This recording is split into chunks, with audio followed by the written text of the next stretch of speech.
Alright, so I'm actually kind of pissed at Daddy Nintendo. When I first got my Switch 2, I loved it. The screen is big and kind of bright, the performance felt impressive, especially compared to the last gen Switch, and the battery life, well, the battery life still sucked ass, but now I've been putting more time on it and I've been noticing more issues, a lot more issues. And the more research I've done into these problems, the more it looks like Nintendo has been taking their own secret map shortcuts so they can get ahead. But in this race, the losers are their customers. What Nintendo is doing here feels deceptive because while the screen is actually pretty solid overall, the way they're marketing it is, well, it's scummy at best and illegal at worst. And I'll let you decide for yourself, but just so we're clear on the rules, the hypothetical illegal part is if a company says their product can do something and it can't do that thing, that's illegal. That's misleading customers, and I think that's what Nintendo is doing here, but I want to be clear, I'm not a lawyer, so I'm not going to say it's actually illegal. I'm just going to say that I think there are some areas where Nintendo's hardware isn't able to back up the marketing claims that they were making. On its surface, one of the biggest upgrades between the Switch 1 and the Switch 2 is its screen. It's bigger, it's brighter, it's faster, it's higher resolution. It seems better in basically every way, or at least that's what Nintendo would have you believe. But take a closer look and it becomes very clear that Nintendo cheaped out on the screen in a few huge ways. There are 3 critical flaws in the Switch 2's screen that Nintendo clearly wants to hide, and I think that's scummy of them. So I want to expose these flaws to see if they're widespread. So please, if you have these issues on your Switch 2, comment them below. And I want to be clear right from the start, I am not some Nintendo hater or Nintendo fanboy. I'm just a tech nerd. I like good tech regardless of who makes it, and I very much don't like giant corporations lying to customers about what they're selling. Alright, so number 1, the screen has a noticeable shift towards blue. That doesn't sound bad on its surface, things are just less warm to look at, but let's look at the numbers. Generally, when we talk about screens, we want the color temperature to be right around 6500K. That's a good balance between warm and cool, between yellow and blue. And yet, the Switch 2 comes in right around 7900K, which is very, very blue. Why would Nintendo shift their screens to be so blue? Well, unfortunately, the answer is obvious. Cheap monitor manufacturers have been pulling this exact trick for years. It is not a secret, it's done all over the industry. The easiest way to make a screen look brighter is by shifting it towards the cool end of the spectrum. So if your screen isn't very bright, if you shift it towards blue, you can get it to be a brighter screen at the cost of color accuracy, which is exactly what Nintendo did here. That's a really scummy move. It's a way for Nintendo to buy a cheaper, shittier screen from manufacturers, market it as a brighter screen than it actually is, then artificially make it look brighter by cranking up the blue tones so that the screen is no longer even trying for color accuracy because it needs to hit the brightness figures that their marketing team already cooked up. Now, normally if a screen has a messed up color temperatures out of the box, it's annoying, but you can at least go into settings and fix the color temperature, but Nintendo doesn't give you a single way to adjust it on your own, so you're just stuck here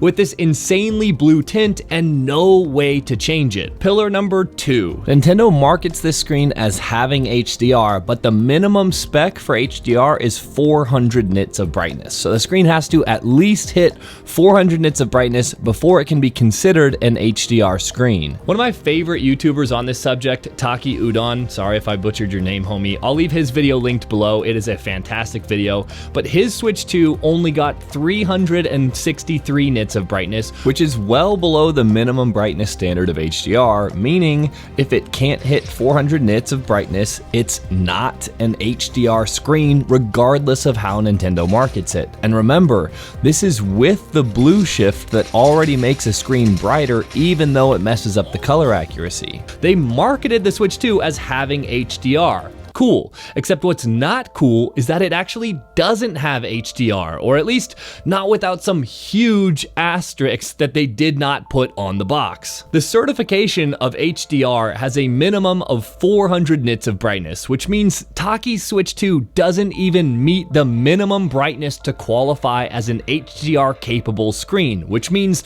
no matter how Nintendo markets it, it is not an HDR screen. And again, that's with the color temperature cranked towards the blue, which makes it a brighter screen, which means if you were to actually calibrate it to make it color accurate, it would be even lower than the 363 nits of brightness.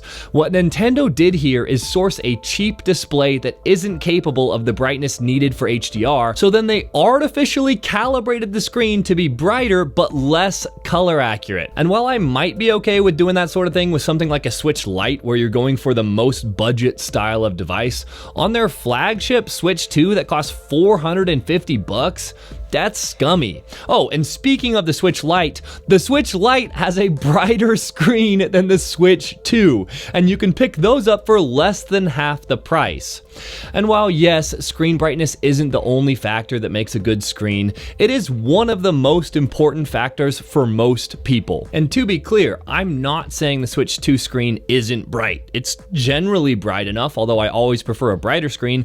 What I am saying is that it is not nearly as bright as Nintendo is advertising it to be, which is deceptive. And what kills me about this is that Nintendo probably only is saving less than $20 per console to ship a screen that doesn't actually hit their marketing metrics. But one huge thing that they get by shipping a lower quality screen is when they come out with their OLED version, loads more people are going to buy it because of the just okay quality of this LCD version. This is planned obsolescence, and for a console that costs $450, Nintendo's being bad. But unfortunately, and I'm really sorry about this, it gets even worse. The Switch 2's response time is unbelievably bad. Response time is how long it takes for a pixel to change from one color to another color, and it's often measured in what we call gray to gray response time. It's one of the factors that makes controls feel responsive when you're playing your games. Monitors Unboxed, which is a great channel, I'll leave them linked below, they measured the Switch 2's response time at 33.3 milliseconds, which is about 5 times the average LCD response time and is about 50% worse than the original LCD Switch that came out 8 years ago. Response time is what makes a game feel fast and twitchy, and the slower the response time, the more it feels like your game is lagging even though you're not even playing online. And while I personally can't tell the difference between a 5 millisecond and 10 millisecond response time, I very much can tell the difference between a 5 millisecond and 33 millisecond response time. This is an unbelievably slow screen, and while I bet most Switch users won't say, "This response time feels slow," they will still notice that it feels laggy because it does. And this issue goes hand in hand with ghosting, which is where a screen refreshes to show a new image, but it leaves a trail or ghost of the old image behind it. And the Switch 2 screen has terrible ghosting. This screenshot is from Monitors Unboxed. It's the UFO test, which is to show how an image looks as it moves across the screen from left to right, aka motion clarity.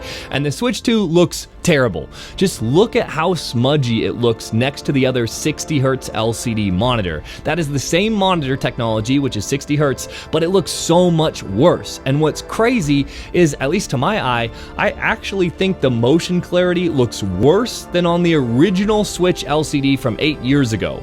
The whole UFO looks smudgier, and the yellows and greens of the alien itself have mixed more, and the trail behind the UFO looks longer to me.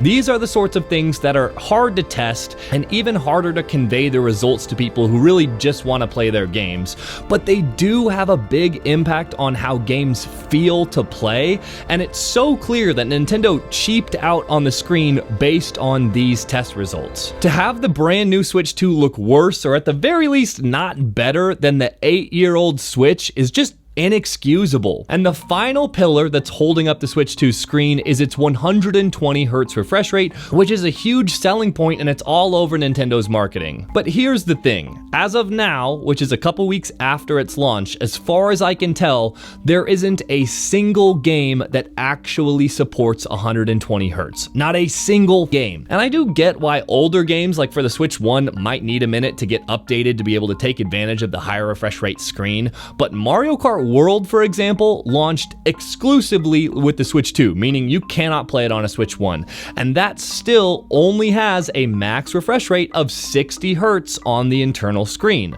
So then I gotta ask myself, if nothing is able to use the feature, Is it really a feature or is it just a marketing gimmick? And that's another thing that frustrates me with Nintendo here, is that with something like the Steam Deck OLED or ROG Ally X, they have high refresh rate screens, and if you want to take advantage of those high refresh rate screens, you can turn down some graphical settings so maybe the graphics don't look quite as good, but then you're getting smoother, higher refresh rate gameplay, and if that's what you're into, cool, you get that. But Nintendo just doesn't give their users any options at all. You straight up cannot run any games that I'm aware of at higher than 60 FPS, despite the screen being 120Hz screen, which is so dumb when one of the big features of the Switch 2 is that it has a 120Hz screen. Now, I assume that Nintendo eventually will drop games that can utilize the 120Hz screen, but even if they do, to have a big launch feature not available at launch, that's scummy. And before you say, well, yeah, but Xbox does that and PlayStation does that and Apple does that, yes, they do. And it's scummy when they do it too. We don't have to give Nintendo a pass here just because other corporations do the same scummy thing. It's scummy when everyone does it. That's all there is to it. So look, I want to be clear here. I still think the Switch 2 screen is a totally reasonable screen, but what is not okay is how Nintendo is marketing it. It's marketed as an HDR screen when it clearly isn't bright enough to meet that HDR standard. It's marketed as a high refresh rate screen despite not being able to play a single game at that high refresh rate. And the response times and the motion clarity, they suck. I mean, they're not marketed in any way, but they suck. And the worst part about this is, I would be willing to bet that a part of the decision for Nintendo to put a relatively shitty screen in is because they know if they put a really good screen in this one, people won't be tempted to upgrade to the OLED model when the OLED model comes out. But if they put a shitty screen in this one, well, that's one more reason to upgrade to the new one when they make a new one. That's just planned obsolescence, and that makes me frustrated. Anyway, I'd love to hear your opinion on the Switch 2, especially on the screen itself. Let me know in the comment section below. Oh, also real quick, check out this sick quilt jacket that my mom made me. She made it by hand and she just started this Etsy store. So if you want to check it out, I'll leave it linked below. Thanks for the jacket, Mom, and I love you. Peace.